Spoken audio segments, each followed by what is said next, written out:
नमस्कार दोस्तों। तो ये बात पहले भी सामने आ चुकी है जब काउंटर टेररिज्म के डायरेक्टर ने सेंटर फॉर काउंटर टेररिज्म के डायरेक्टर ने अपना रेजिग्नेशन दिया था। तो उन्होंने कहा था कि अमेरिका का वॉर कभी था नहीं। इजराइल ने अमेरिका को मना करके इस वॉर में जबरदस्ती ट्रम्प जो है इस वॉर में घुस गए। It was Israel's war, it was Iran's war. वो उनकी प्रॉब्लम थी, पहले भी हुआ था। आप बीच में एक निगोशिएटर का काम कर सकते थे या प्रेशर डाल सकते थे, या आप पीछे से जो इजराइल को सपोर्ट करते आ रहे थे वैसा कर सकते थे, लेकिन आपको डायरेक्टली इसमें इंगेज नहीं होना था। और आप डायरेक्टली इसमें इंगेज हो गए तो वो काफ़ी इससे निराश थे और उन्होंने कहा कि I was not ready for this, और पूरी तरीके से आपकी जो पॉलिसी वेस्ट एशिया में फेल हो गई। सिर्फ ये व्यक्ति नहीं थे जो इसके खिलाफ थे। ट्रंप एडमिनिस्ट्रेशन के कई सारे लोग इस चीज़ के खिलाफ थे, और उसमें सबसे बड़ा नाम जिस व्यक्ति का आता है वो जेडी वांस का आता है। और अब ये बात बिल्कुल खुल करके सामने आ चुकी है।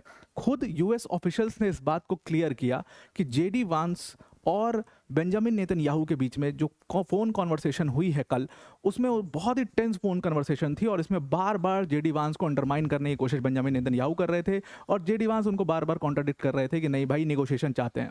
तो एक व्यक्ति जो इस पूरे मामले में निगोशिएशन करना चाहता है, एक्चुअल में सीरियस है उसके बारे में, क्योंकि इस चीज़ के ऊपर हमने पहले भी बात की है कि सीरियसनेस का एक बहुत बड़ा प्रॉब्लम है। जब जेनेवा में आपकी बात हुई थी तो भी जारेड कुश्नर और स्टीव विटकॉफ वहाँ पर थे, they were not at all serious for this. वो एकदम क्लियर थे कि यार ठीक है यार, देख लो, अगर हो सकता है तो हो जाए, कोई बात नहीं, अदरवाइज नहीं होता है तो नहीं होता, इस टाइप से। क्योंकि उनको पता था कि यार कुछ नहीं है यार, 2-4 दिन में मारेंगे, रिजीम चेंज करेंगे, निकल जाएंगे। लेकिन वो चीज़ वैसी हुई नहीं, वो बहुत बड़ा मिसकैलकुलेशन हुआ। और जेडी वांस कहीं ना कहीं वो व्यक्ति हैं जो इस मामले को निगोशिएशन कराना चाहते हैं। तो ईरान के पास the only option they have left is JD Vance, और इसीलिए ईरान भी उन्हीं से बातचीत करने के लिए ज़्यादा इंक्लाइंड है। बाकी किसी से बहुत ज़्यादा चर्चा इस मामले में करना नहीं चाहते। हालांकि वो तो चर्चा करने के लिए तैयार नहीं है, टेबल पे आने के लिए तैयार नहीं जब तक उनकी कंडीशंस ना मानी जाए। लेकिन the only person who can crack a deal in this is JD वांस, ऐसा यूएस ऑफिशियल्स का कहना है। डिटेल में इसको डिस्कस करते हैं कि क्या ये प्रॉब्लम चल रही है ट्रंप एडमिनिस्ट्रेशन के अंदर ही, और इसमें पॉलिटिकल भी बहुत बड़ा रोल है, पॉलिटिक्स का, यूएस की पॉलिटिक्स का बहुत बड़ा रोल है, वो देखेंगे। पर डिटेल में डिस्कस करने से पहले एक बड़ी अनाउंसमेंट अनअकैडमी टीम की तरफ से कि अगर आप यूपीएससी सीएससी की प्रिपरेशन कर रहे हैं तो Unacademy is your one stop solution. और अनअकैडमी का 2 साल का करंट अफेयर्स की मैगजीन जो है वो आपके सामने आ चुकी है, जो आपके एग्जाम के लिए बहुत ही ज़्यादा रेलिवेंट है, प्रीलिम्स पॉइंट ऑफ व्यू से बहुत इंपॉर्टेंट है। इस मैगजीन को काफ़ी महीनों से अनअकैडमी जो है अपनी पूरी टीम लगा करके हम इसको कोशिश कर रहे थे बनाने की, और अब फाइनली ये हमारे सामने आ चुकी है। बहुत ही रिसर्च और एनालाइज्ड कंटेंट यहाँ पर आपको मिलेगा, जो कि स्ट्रेट फॉरवर्ड प्रीलिम्स में आप यूज़ कर सकते हो। Prelims is write down the corner. Link इसका डिस्क्रिप्शन में मिल जाएगा, एकदम बिल्कुल फ्री ऑफ कॉस्ट है, या फिर आप इसको स्कैन करके भी डाउनलोड कर सकते हैं इस क्यूआर कोड से पॉज करके। Now coming back to the topic, तो जेडी वांस और बेंजामिन नेतन्याहू के बीच में क्लियरली इस मैटर को लेकर के पहले भी कई सारे प्रॉब्लम्स हो चुके हैं। वो इसमें निगोशिएशन चाहते हैं। जेडी वांस शुरू से भी बहुत मोटिवेटेड नहीं थे इस पूरे वॉर के लिए, वो बिल्कुल भी नहीं चाहते थे। मतलब बूट्स ऑन द ग्राउंड की तो बहुत दूर की बात है, वो शुरू में ही नहीं चाहते थे कि किसी भी तरीके से ऑपरेशन एपिक फ्यूरी के लिए वो बहुत रेडी नहीं थे। और इसीलिए आप जेडी वांस को देखो कि वो बहुत ज़्यादा कहीं दिखाई बिल्कुल भी नहीं दिए। अब यहाँ पर ये बात यूएस ऑफिशियल्स कह रहे हैं कि एक फ़ोन कन्वर्सेशन हुई है बेंजामिन नेतन्याहू और जेडी वांस की कल निगोशिएशंस के ऊपर, कि इसमें आगे क्या स्टेप लेना चाहिए हमें और आगे इसको कैसे करना चाहिए। आप देखिए कि ट्रंप जो है वो लगातार अब इसको दूसरे लोगों के ऊपर डालना शुरू कर चुके हैं। पीट हेगसेथ का नाम वो ले चुके हैं, और एक तरफ वो कह चुके हैं कि भाई इसमें मेरे एडमिनिस्ट्रेशन के खुला कह चुके हैं कि मेरे एडमिनिस्ट्रेशन के बहुत सारे लोग मेरे आइडिया से अलाइन नहीं हैं, ये तो पीट हेगसेथ ने करा दिया ये वॉर। तो अब वो दूसरे के ऊपर डालना शुरू कर चुके हैं, क्योंकि वो भी देख चुके हैं कि भाई जो यूएस के लोग हैं वो बहुत ज़्यादा इसको डिसअप्रूव कर रहे हैं, बहुत अलाइन नहीं है मेरे आइडिया से इस वॉर के। तो वो प्रॉब्लम्स जो है वो साफ साफ दिखने लगी हैं। एंड जेडी वांस वाज दैट व्यक्ति जो इसको बिल्कुल भी परस्यू नहीं करना चाहते थे। तो वांस और बेंजामिन नेतन्याहू की फ़ोन कॉल हुई है, और इस फ़ोन कॉल में उन्होंने बेंजामिन नेतन्याहू को बोला कि भाई आप तो कह रहे थे कि बड़ा आसान होगा, आप तो पहले भी ये कह रहे थे कि बहुत आसान होगा। अब देखिए यहाँ पर यूएस की एक बहुत बड़ा चैलेंज है। यूएस के लिए चैलेंज ये है कि वो पूरी तरीके से इस मैटर के अंदर इजरायली इंटेलिजेंस के ऊपर डिपेंडेंट है। ऑब्वियसली इनको जितना शुरू से एंड तक जितना भी इंटेलिजेंस मिला that was Israeli intelligence, and Israeli intelligence बहुत क्रेडिबल माना जाता है। रीज़न बीइंग, आप शुरू में वॉर के शुरू से देखिए कि जहां पर भी इन्होंने हिट किया बिल्कुल स्पेसिफिकली हिट किया, और वो सक्सेसफुल हुआ। वो हिट जिसको इन्होंने एलिमिनेट करने की कोशिश करी, जो भी लिस्ट बनाया था वो सारा एलिमिनेशन भी परफेक्ट रहा इनका, कहीं कोई डाउट नहीं। लेकिन जो एक चीज़ गड़बड़ाई वो रिजीम चेंज की गड़बड़ाई, और उसी को लेकर के सारी प्रॉब्लम यहाँ पर दिखाई दे रही है। अब जेडी वांस जो है वो नेतन्याहू से कह रहे हैं कि जो आपका कॉन्फिडेंस था इस पूरे रिजीम चेंज को लेकर के, वो तो भाई वो तो हुआ नहीं, रिजीम चेंज तो कर ही नहीं पाए हम। तो इसमें कहीं ना कहीं वो एक पूरा कॉन्फ्लिक्ट इन दोनों के बीच में आपको दिखाई दे रहा है। अब जो यूएस ऑफिशियल्स ने बताया है न्यूज़ एजेंसीज को, उनका कहना है कि बेंजामिन नेतन्याहू ने इस वॉर के लिए ट्रम्प को रेडी कर लिया। Netanyahu was very very incline to the idea कि यार ईरान सबसे ज़्यादा वीक है, और इसमें इसको समझने में कोई रॉकेट साइंस है भी नहीं भाई। जिस देश में इतनी खतरनाक लेवल पर प्रोटेस्ट चल रहा हो, मतलब हमें तो ऐसा लग रहा था कि यूएस, इजराइल और किसी की भी ज़रूरत नहीं पड़ेगी, लोग खुद ही रिजीम चेंज करा लेंगे, इस लेवल का प्रोटेस्ट वहाँ पर चला। और वो जनता है भी प्रो मॉडर्न, बहुत मॉडर्न जनता वहाँ पे, लगभग 50% बल्कि उससे ज़्यादा ही जनता जो है वो मॉडर्न है। और इसलिए वो अयतुल्ला खमेनी की जो पूरी गवर्नेंस है उसको लेकर के बहुत ज़्यादा गुस्सा भी थे। इकोनॉमिक जो डैमेज उनको हुआ उसको लेकर के बहुत ज़्यादा गुस्सा थे। तो लग रहा था कि वो रिजीम चेंज हो जाएगा। तो Benjamin Netanyahu was technically not wrong in this, वो इंटेल भी उनको मिली थी। तो उन्होंने ट्रम्प को रेडी करवाया इस चीज़ के लिए कि भाई आप, मतलब अगर हम इस पॉइंट पर इनको हिट करते हैं तो हम बहुत अच्छी तरीके से रिजीम चेंज वहाँ पर करा सकते हैं। मुझे जो, और आप देखोगे बहुत सारे एक्सपर्ट्स जो हैं उनको ऐसा लगता है कि इसको करने में इन्होंने थोड़ा सा लेट कर दिया, थोड़ा सा देर कर दिया। जॉनी हैरिस और बहुत सारे ऐसे जो पॉलिटिकल एक्सपर्ट हैं जिन्होंने इस बात को कहा कि शायद अगर ये ऑपरेशन एपिक फ्यूरी कुछ टाइम पहले हो जाता, जब ये प्रोटेस्ट अभी चल ही रहा था और जब उसके ऊपर क्रैकडाउन हो रहा था, तब तक आप बैठ करके देखते रहे, और जब ये एकदम पूरा तोड़ दिया ईरान ने, IRGC ने उसको पूरा ख़त्म ही कर दिया, उसके बाद आप अटैक कर रहे हो, तो वो टेक्निकली बिल्कुल वो गलत हो गया। तो अगर थोड़ा पहले कर देते तो शायद इसका कुछ, शायद उसमें से कुछ निकल सकता था। तो अब यहाँ पर जेडी वांस इसके लिए पूरी तरीके से बेंजामिन नेतन्याहू को दोषी ठहरा रहे हैं कि भाई आपने ट्रम्प को तैयार कर। यार आप एक बात सोचो कि आपकी सरकार, आपकी एडमिनिस्ट्रेशन के भी तो कुछ, मतलब इंटेल होगा, आपकी एडमिनिस्ट्रेशन को भी तो कुछ कॉस्ट देखना पड़ेगा, उसका कितना आएगा, कि हमारा कुछ है कि नहीं, हमारे कितने स्टेक्स वहाँ पर हैं, ये चीज़ आपको देखनी चाहिए थी। लेकिन आपने, your president is too egoist to do this.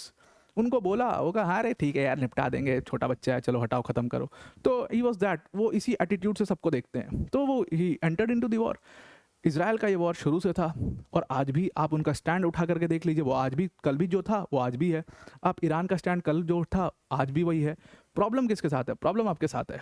हर जगह प्रॉब्लम कौन क्रिएट करता है? आप क्रिएट करते हो, और इसीलिए आप ऐसी प्रॉब्लम, ऐसी मुसीबतों में फंस जाते हो उसके बाद जा करके। यूएस ऑफिशियल्स का मानना है कि लगातार जो ये फ़ोन कॉल हुआ, इस पूरे फ़ोन कॉल के दौरान जेडी वांस को अंडरमाइन करते रहे बेंजामिन नेतन्याहू। बेंजामिन नेतन्याहू बिल्कुल भी रेडी नहीं है कोई नेगोशिएशन हो इसमें अभी भी, क्योंकि उनका स्टैंड बिल्कुल क्लियर है कि यार इतना कुछ स्टेक पे लगा दिया आपने, हमने सबने, इतने लोग हमारे परेशान हुए, इतना कुछ हुआ, हम क्या नहीं कर रहे हैं, और अब आप आ करके ये कह रहे हो कि भाई निगोशिएशन कर लेते हैं। इस पॉइंट पर ना रिजीम चेंज कर पाए, आप कुछ भी नहीं कर पाए, और आप अब निगोशिएशन करने के लिए रेडी हो रहे हो। तो आपने ईरान का नुकसान किया वो तो अलग बात है, पूरी दुनिया का जो इकोनॉमिक नुकसान हुआ वो अलग बात है, और हमारा जो नुकसान हुआ वो अलग बात है। अब आप निगोशिएशन करने के तैयार हो। तो बिल्कुल लगातार जेडी वांस को अंडरमाइन कर रहे थे। वांस भी यहाँ पर बड़ी प्रॉब्लम में फंसे हुए हैं, वो भी एकदम क्लियरली कुछ नहीं कह सकते हैं। जेडी वांस जो है वो पूरी तरीके से इसमें बहुत खिलाफ हैं। अब इस पूरी निगोशिएशन में दो लोग और हैं, स्टीव विटकॉफ और जारेड कुशनर। स्टीव विटकॉफ और जारेड कुशनर जो है वो वैसे भी पहले भी इसके लिए बहुत अलाइंड नहीं थे, वो बहुत इंटरेस्टेड रहते नहीं है। स्टीव विटकॉफ को तो कहते हैं कि he is the real estate buddy of Trump, तो वो तो ट्रम्प जो बोलेंगे वही करेंगे। जारेड कुशनर उनके सन इन लॉ हैं, तो ये लोग तो वैसे बहुत इंटरेस्टेड नहीं रहते किसी भी निगोशिएशन को लेकर के। जेनेवा में गए थे इन लोग, पूरी तरीके से उसको बर्बाद कर दिया, फेल कर दिया। उसमें इनका एटीट्यूड, कहते हैं कि ओमान और बाकी देश ये बोलते हैं कि इनका एटीट्यूड ऐसा था कि भाई देख लो, कर सकते हो कर लो, नहीं तो तुम्हारी लॉस है, हमारा क्या है इसमें, इस टाइप की एटीट्यूड से ये लोग गए थे। तो वो चीज़ फेल हुई, तो ये अब कौन सी निगोशिएशन कर पाएंगे, तो इनके साथ तो आप कुछ एक्सपेक्ट नहीं कर सकते। इसीलिए ये कहा जा रहा है कि, इसीलिए ऑफिशियल्स कह रहे हैं कि इजराइल बिल्कुल नहीं चाहता ये डील हो। दो व्यक्ति, विटकॉफ और जारेड कुशनर, बिल्कुल नहीं चाहते। Trump is just buying time. Trump का एटीट्यूड सबको पता ही है। तो एक व्यक्ति जिससे नेगोशिएशन हो सकती है, दैट इज जेडी वांस। और जेडी वांस जो है यहाँ पर बहुत ज़्यादा खिलाफ हैं बेंजामिन नेतन्याहू के। So it is basically JD वांस वर्सेस इजराइल जो अभी मामला वहाँ पर चल रहा है, कि इजराइल और जेडी वांस एकदम बिल्कुल एक दूसरे के खिलाफ हो चुके हैं और एकदम रेडी नहीं है इसको करने के लिए। जो एक और ऑफिशियल ने इस बात को क्लियर किया कि अगर ये डील हो सकती है, अगर ईरान इस डील को सच में करना चाहता है, निगोशिएशन करना चाहता है, तो सिर्फ जेडी वांस वो व्यक्ति है जिसके साथ ये किया जा सकता है। और इसीलिए ईरान भी इस चीज़ को बहुत अच्छे से समझता है। वो भी अगर जिससे बात करना चाह रहा है वो सिर्फ ये व्यक्ति है, उसके अलावा they don't get a deal, they will never get a deal अगर उनको किसी और से करना पड़ेगा।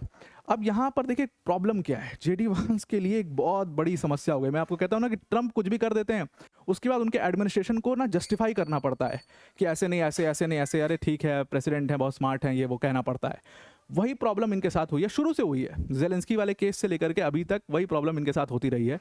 जेडी वांस खुद को ना 2028 में प्रेसिडेंट का चेहरा बनाना चाहते हैं, वो फेस देख रहे हैं।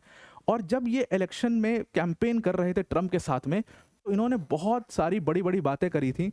और इसीलिए ईरान वॉर जब से शुरू हुआ है, he is very low profile, एकदम से गायब से हो गए हैं। एक मीडिया इंटरव्यू दिया है इन्होंने, और कल फिर उसके बाद स्टेटमेंट्स कुछ दिए, अदरवाइज उनके कोई स्टेटमेंट नहीं आया, कोई मीडिया इंटरव्यू नहीं आया, जो कि साफ बताता है कि वो बहुत ज़्यादा खुश नहीं है इस चीज़ से। प्रॉब्लम है उसके पीछे इतिहास है।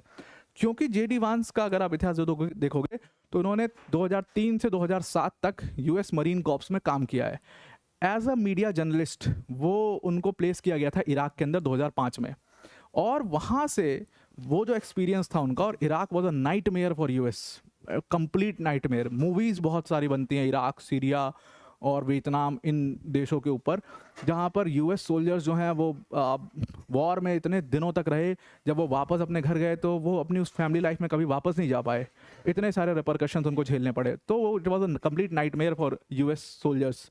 तो जेडी वांस वहाँ पर पहुँचते हैं। जेडी वांस ने जब अपना पूरा पॉलिटिकल कैंपेन खड़ा किया, उसमें उन्होंने खुद को ब्रांड बनाया कि भाई our boys are not going out and fighting, कोई फॉरेन वॉर नहीं होगा। इवन ट्रंप ने इस बात को कहा कि our boys will not die outside. इस बात को दोनों कहते रहे, और अब वही काम घुमा फिरा करके ट्रंप ने कर दिया कि भाई एक दूसरा फॉरेन वॉर आपने शुरू कर दिया, अब वहाँ पर आप अपने बूट्स उठाने वाले हो ग्राउंड पर। तो जेडी वांस इसीलिए बहुत लो प्रोफाइल हो गए, क्योंकि उनका तो पूरा ब्रांड डाइल्यूट कर दोगे भाई। वो अपने आप को प्रेसिडेंट चेहरा देख रहा है। रिपब्लिकन्स कभी, मतलब मुझे लगता है कि 20-25 साल तक नहीं आ पाएंगे दोबारा सरकार में, अगर ट्रंप ने ये कर दिया तो इसलिए वांस इस चाहते हैं कि भाई इसी स्टेज पे निगोशिएशन हो जाए, वरना बहुत प्रॉब्लम हो जाएगी। और इस बात को तो बहुत खुल के ट्रंप खुद कह चुके हैं कि ऑपरेशन एपिक फ्यूरी जब प्लान हुआ था, तो जेडी वांस जो हैं वो इसके बहुत खिलाफ थे, फिलोसफिकली वो इसके बहुत खिलाफ थे, क्योंकि ये उनके स्टैंड से बिल्कुल अलग था। लेकिन ट्रंप जो है वो इसके लिए बहुत एक्साइटेड थे, और इसीलिए इन लोगों ने कर दिया था ये इजराइल की बात में आकर के। जेडी वांस ने एक मीडिया इंटरव्यू दिया था शुरुआत में, और उसमें कहा था कि अब यूएस जो है वो किसी फॉरएवर वॉर में नहीं जाएगा। और ये तो बिल्कुल ओपन ट्रुथ है कि यूएस जिस भी वॉर में जाता है वो कभी उसको एंड नहीं कर पाता। कभी भी उन्होंने कोई भी वॉर शुरू किया हो, उसको वो प्रॉपरली अच्छे से पावर ट्रांसफर करके उस वॉर को कभी एंड नहीं कर पाए हैं। आप किसी भी देश में उठा करके देख लो, उनका एक्सपीरियंस बहुत खराब रहा है। तो they have again started another war. अब भाई लीपापोती करनी ही पड़ेगी। वो थेथरोलॉजी की जो कोर्स है उसमें तो सब माहिर हैं, वो करना ही है, पॉलिटिकल फिगर हैं। तो वो कह रहे हैं कि भाई नहीं, ट्रम्प बहुत स्मार्ट है, मैं उन पर भरोसा करता हूँ। अब भरोसा वो कितना करते हैं वो साफ कर चुके हैं, अंडरमाइन वो की लो प्रोफाइल जा करके। वो चाहते हैं कि भाई कैसे भी निगोशिएशन हो जाए, इससे हम अभी भी डैमेज कंट्रोल किया जा सकता है पॉलिटिकली। कुछ साल 2 साल में अच्छा काम करके हम डैमेज कंट्रोल कर सकते हैं, तो निकल जाएं साइड से रास्ता लेकर के, वरना पूरा बर्बाद हो जाएंगे। तो वही कोशिश हो रही है। ट्रम्प की तारीफ की उन्होंने, बहुत स्मार्ट हैं। पुराने वाले प्रेसिडेंट बहुत डम थे, जो कि पॉलिटिकली उनको करना ही है और कोई ऑप्शन भी बचा नहीं है उनके पास। इसके बारे में आप क्या सोचते हो कि क्या जेडी वांस will be successful in doing negotiation with Iran? आपको क्या लगता है? मुझे तो टेक्निकली लगता है कि बहुत मुश्किल है उनके लिए। नहीं मान के चलिए आप इसमें, क्योंकि ट्रंप जब तक इंटरेस्टेड नहीं होगा वो किसी को नहीं करने देगा कुछ भी। तो आप इसके बारे में क्या सोचते हैं ज़रूर से कमेंट करके बताइएगा। आई होप आपको पूरे आर्टिकल समझ में आ गया होगा। आज के लिए इतना ही। Thank you and have a nice day.